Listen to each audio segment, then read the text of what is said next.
Abel, boa noite. Do seu lado direito, Gustavo Soler, da Rádio Transamérica. Homens de um lado, mulheres do outro, aí. Foi escolhido assim. Coincidência. Para falar um pouco, né, dessa classificação do time do Palmeiras, né, você completa hoje 100 vitórias no comando técnico do Palmeiras aqui dentro do Allianz Parque e com alterações que mudaram a história da partida, principalmente a entrada do Bruno Fux, né, um jogador que mesmo sendo o zagueiro dá origem de 2 gols da equipe do Palmeiras. O que não funcionou no primeiro tempo que você conseguiu acertar junto com o seu time para a etapa final e como esses jogadores que entraram na segunda etapa conseguiram dar um ritmo para o time do Palmeiras sair hoje classificado pela 12ª vez a uma semifinal de Libertadores? Olha, boa noite a todos. Para ser bem sincero, e a minha opinião feita em cima daquilo que é uma análise de um jogo bem emotivo.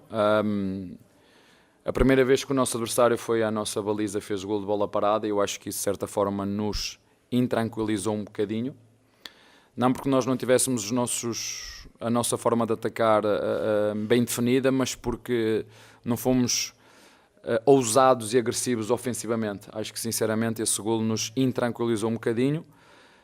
O intervalo veio, na minha opinião, em muito boa hora. Acho que demos uma boa reação. Eu falei muito com os jogadores sobre a importância de um jogo como este, de termos a calma e o foco e gastar a nossa energia naquilo que nós controlávamos, que eram as nossas tarefas que estavam bem definidas para cada um, e que não entrássemos nesta discussão do árbitro, do adversário, dos torcedores, que gastássemos a nossa energia nas nossas tarefas. Fizemos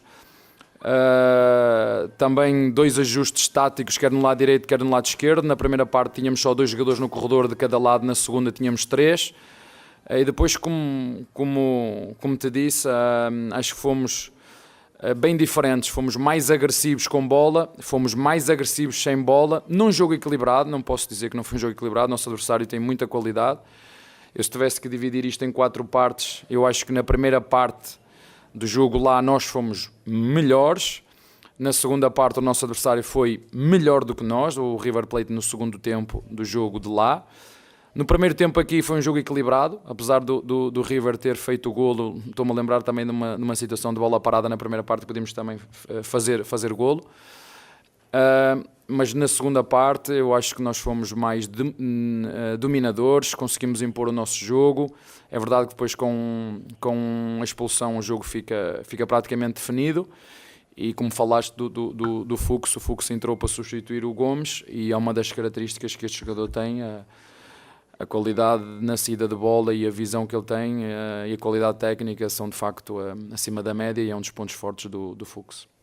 Abel, boa noite, tudo bem? Você falou um pouquinho já dessa questão anímica do primeiro tempo também, e era normal até pela circunstância, a necessidade do River Plate dessa remontada aqui no Allianz Parque, mas me pareceu que em nenhum momento o Palmeiras perdeu o controle do jogo, né? Ou que o controle do jogo ficou nas mãos do River Plate. Pareceu muito mais essa questão anímica do Palmeiras ter sentido um pouquinho da pressão, o quanto isso é natural, principalmente como você tentou reverter isso com essa conversa no intervalo com os jogadores, e dentro dessa dificuldade que o Palmeiras teve de se manter ofensivo no primeiro tempo, tem algo a ver também com essa linha de 5 que foi montada no meio campo pelo Gallardo hoje.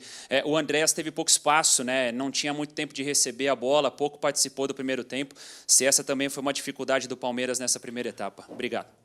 Olha, obrigado pela pergunta, acho que é uma pergunta muito boa, naquilo que tem a ver com aquilo que eu acho que eu sou melhor é na parte tática.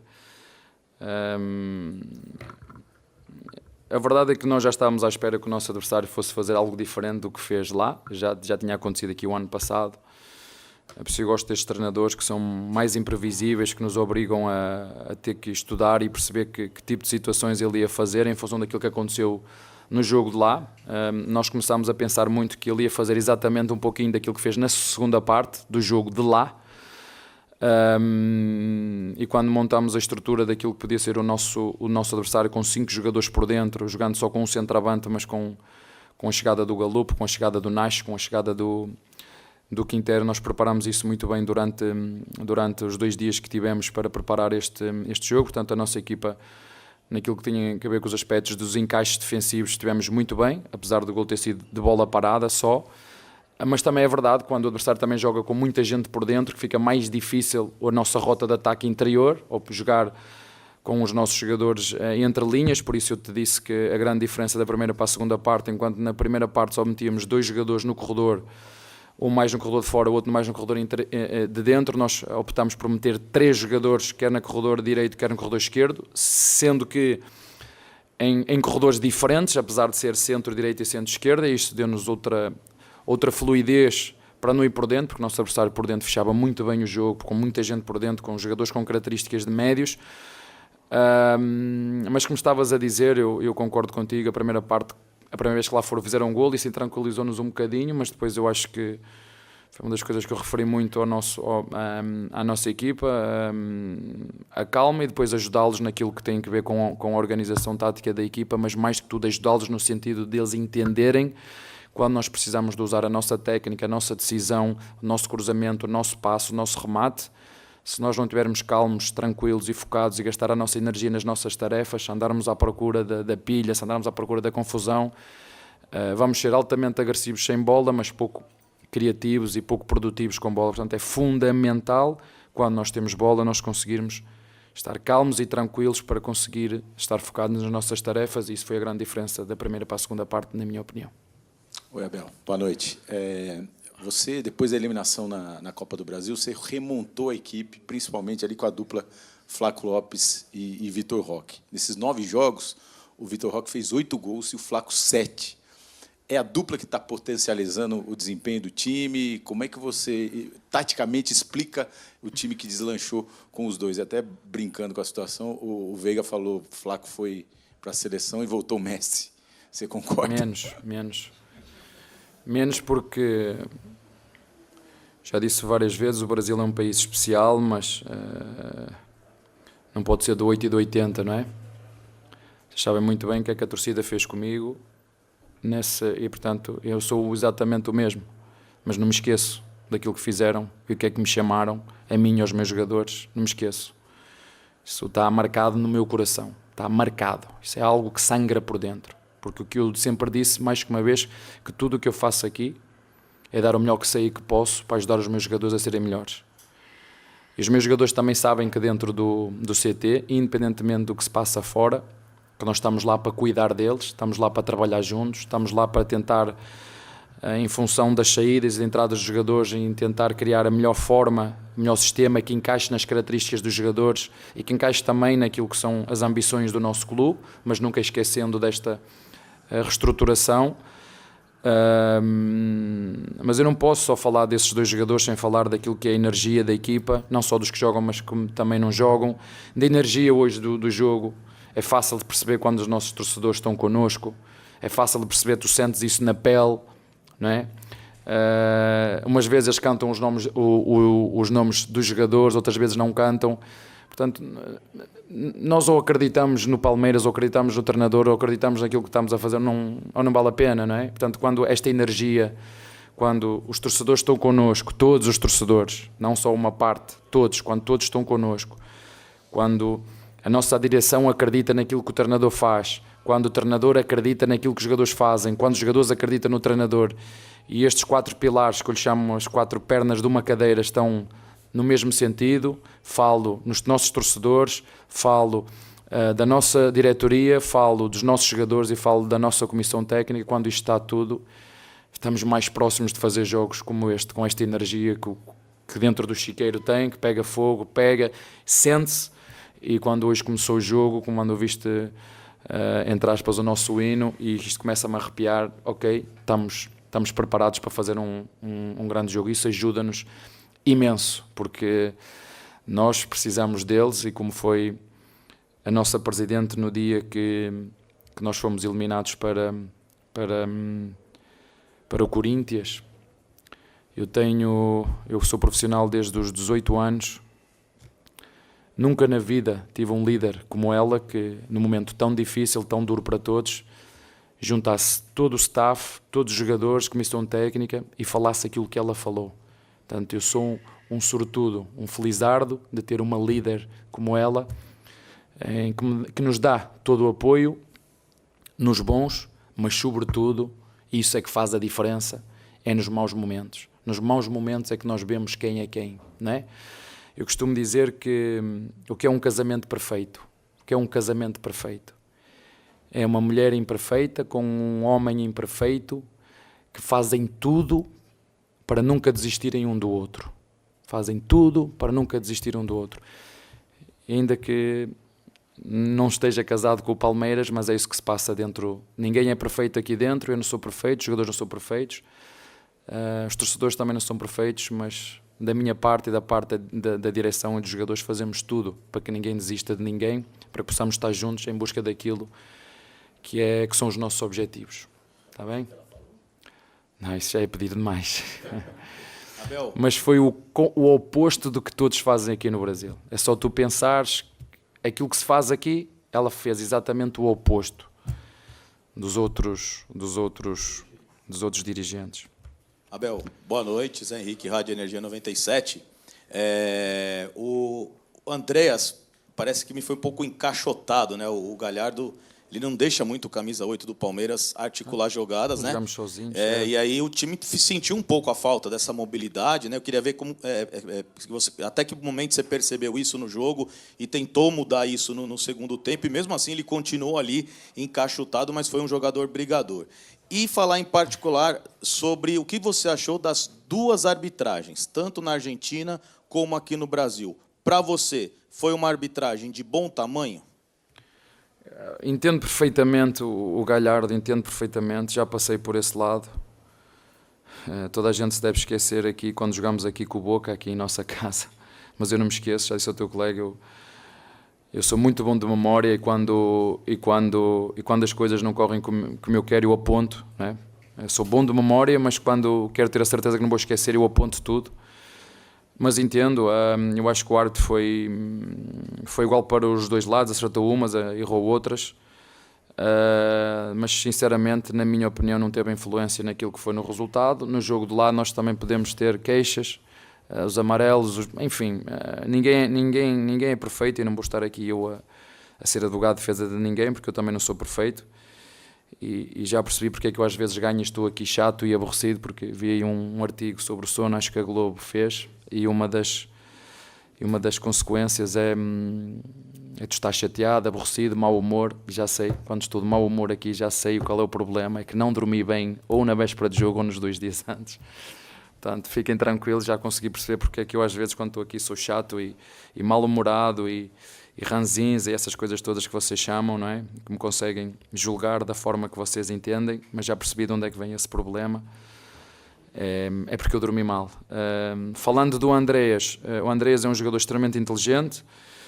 Como te disse, não jogámos sozinhos. É verdade que o nosso adversário o encaixotou, fez ali uma marcação mais individual do Galupo. Tentámos meter à frente dele o Lopes para ver se tirávamos a marcação ou do lateral esquerdo, o Acunha, para não vir buscar, e muitas vezes ele fez isso na primeira parte e veio falar comigo: mister, eu estou ali, não estou a conseguir dar linha de passe, vou ter que baixar mais um bocadinho. Pois bem, jogar futebol muitas vezes também é exatamente isso, é desmarcar-me para onde não tem ninguém e passar a bola para quem está livre, e isso ele é um jogador exímio nisso. Mas como te disse, a segunda parte foi bastante melhor do que a primeira, por essa ousadia e agressividade ofensiva que nós tivemos, e acabamos por fazer um jogo consistente, equilibrado. Não pode, mas ganhámos 3-1, não. Foi um jogo equilibrado, eu tenho que assumir isso, minha opinião, mas que acho que no final não há dúvidas nenhumas para quem foi a melhor equipa nos 2 jogos, lá e cá. Como te disse, o Palmeiras, na minha opinião, merece estar na fase seguinte. Abel, tudo bem? Boa noite. Bruno Milhose, Rádio Bandeirantes. A Libertadores é uma competição importante para o torcedor palmeirense. Você, em 6 participações, levou o Palmeiras às semifinais 5 vezes e chegou a essa marca hoje. Você já foi campeão e também já parou nas semifinais com grupos diferentes. O grupo de hoje, você sente que está pronto para ir além? Você sente que já mostrou que é capaz de passar por situações como a de hoje, que é capaz de conquistar a 4ª competição da história do Palmeiras? Assim, primeiro dizer-vos que ninguém quer ganhar mais do que eu e do que os jogadores, porque esta é a nossa profissão. É disto que nós vivemos. Entendo perfeitamente tudo, mas não há ninguém que queira ganhar mais que os treinadores, com o staff, com os jogadores, aqueles que trabalham todos os dias para um objetivo que foi nosso, que é nosso. E que sei que também que os nossos torcedores também querem muito, e nós precisamos deles a fazer a função deles, que é apoiar a equipa como foi hoje, com esta energia, com esta vibração, que nos ajuda e que nos empurra de uma maneira absoluta. Agora, nós sabemos que são jogos a eliminar, tudo pode acontecer. Hoje, primeira bola que o adversário vai lá, fez golo, ficámos um bocadinho tranquilos. Um lance que definiu o jogo foi a esperteza do Fux para fazer um passe belíssimo, em que o Facundo, que é a esperteza do jogo, perguntas: eu treinei aquilo? Não treinei aquilo, isto é dos jogadores. Por isso é que muitas vezes vos digo, o treinador dá as coordenadas, mas quem persegue os caminhos, e às vezes este caminho está bloqueado, tem que ir pela direita, são os jogadores, eles é que são os verdadeiros protagonistas. E o jogo abriu-se assim, porque senão íamos sofrer até ao fim, porque é assim que funciona. Na próxima eliminatória, logo vemos, nós não escolhemos adversários, são 2 jogos, tudo pode acontecer. Agora, isso não altera aquilo que são os nossos objetivos, porque já o traçamos no início, portanto, seja quem for, o nosso objetivo irá ser o mesmo, mas temos essa ambição, e é verdade, apesar, já falei isto várias vezes, mas parece fácil trocar 16 jogadores, continuar a equipa a dar uma boa resposta. Eu volto a dizer, ao contrário daquilo que foi, que alguns escreveram, que alguns falaram, eu tenho uma opinião completamente diferente daquilo que foi a nossa época até o momento. Sim, tivemos momentos menos bons, como acontece com todas as equipas, mas a equipa esteve sempre lá. Esteve lá no Paulistão, esteve lá no Mundial, esteve lá na Copa, está lá no Brasileirão e continua a estar aqui na Libertadores. Como eu vos disse, acho que há aqui uma coisa que é comum.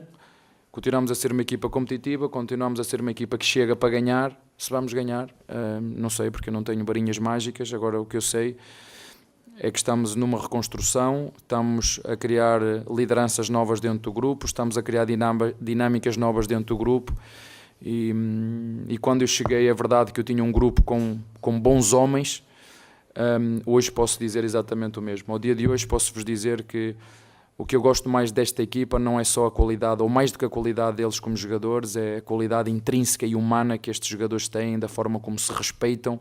Vocês puderam ver o Giai a cumprimentar o Kelvin durante o jogo. Isto é muito difícil quando os jogadores são rivais nas posições, mas há esse respeito, e acima de todos nós está o Palmeiras, e isso é algo que a mim, enquanto treinador, me deixa muito orgulhoso, porque o meu trabalho não é só ganhar jogos, porque apesar da cultura desportiva aqui ser sempre ganhar, e fico muito triste de ver, por exemplo, o Renato Gaúcho a deixar o Fluminense, que fez uma campanha absolutamente extraordinária no Mundial. Eu às vezes custa-me entender isto, mas enfim, as decisões não são nossas, há coisas que são culturais e que eu não vou mudar.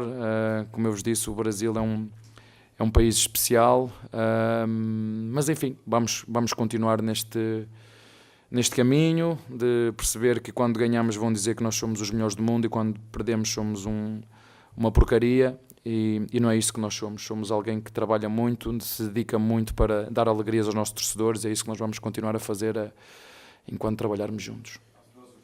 Boa noite, Abel. Guilherme Giuliano da Web Rádio Verdão. Parabéns pela vitória e pela classificação. Abel, você mesmo acabou de falar sobre o encaixe de marcação que a equipe do River Plate fez em cima do Andreas, mas um jogador hoje que a torcida já vem anotando há muito tempo que ele vem se destacando, e hoje, principalmente com esse encaixe de marcação, ele também marcado, mas mesmo assim conseguiu ter bastante espaço para jogar e criar oportunidades, foi o Lucas Evangelista. Queria que você falasse sobre esse desenvolvimento do Lucas, que chegou e foi passando por esses estágios, e agora está consolidado, tem conseguido fazer boas atuações como a de hoje. E se me permite a segunda, o Kelvin.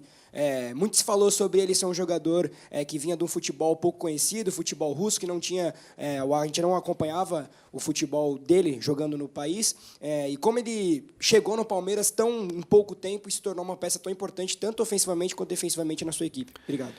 Olha, eu não posso falar no Lucas e no Kelvin sem falar no Rios e no Giai.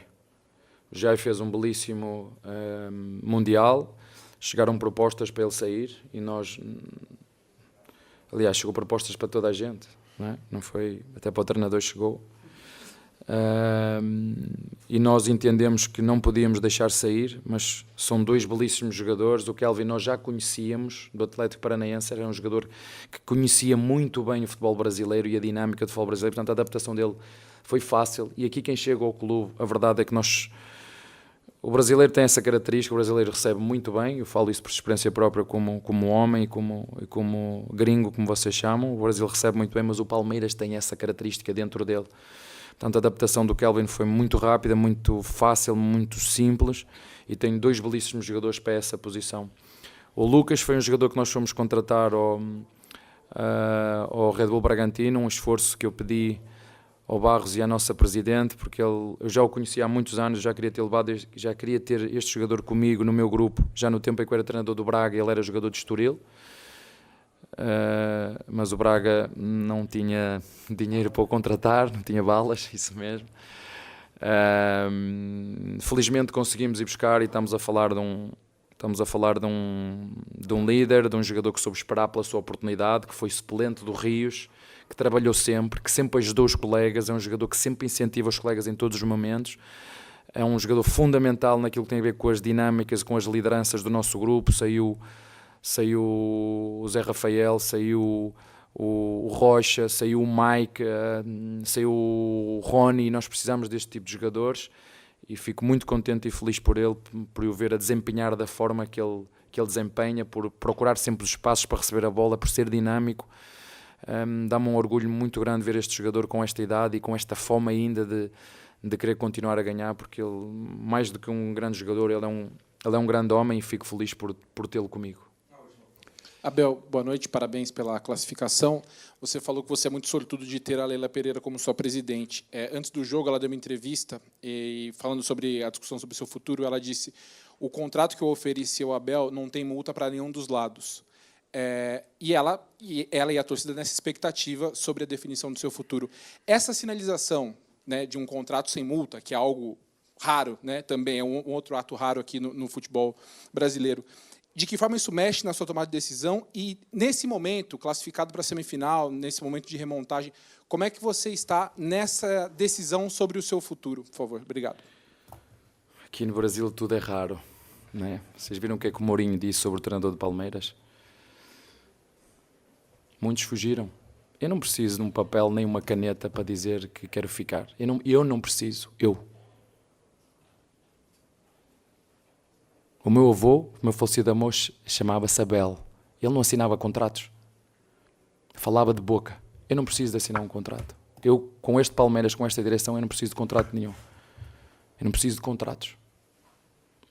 Preciso só que as pessoas estejam dentro do clube, confiem no meu trabalho, e que os nossos torcedores também. Agora, a partir do momento, se os torcedores não confiarem no meu trabalho, não vou ser empecilho para ninguém. Agora, eu não preciso de assinar um contrato para dizer que quero continuar. O presidente sabe, e eu, antes do Mundial já, e o meu contrato com eles durou 1 segundo. Nem o meu agente foi preciso chatear. Não é preciso. É copy-paste. Não preciso de mais nada. Portanto, não preciso de assinar nada. Basta a minha palavra, é o suficiente. Para mim, para a Leila e para o Barros. É o suficiente para mim.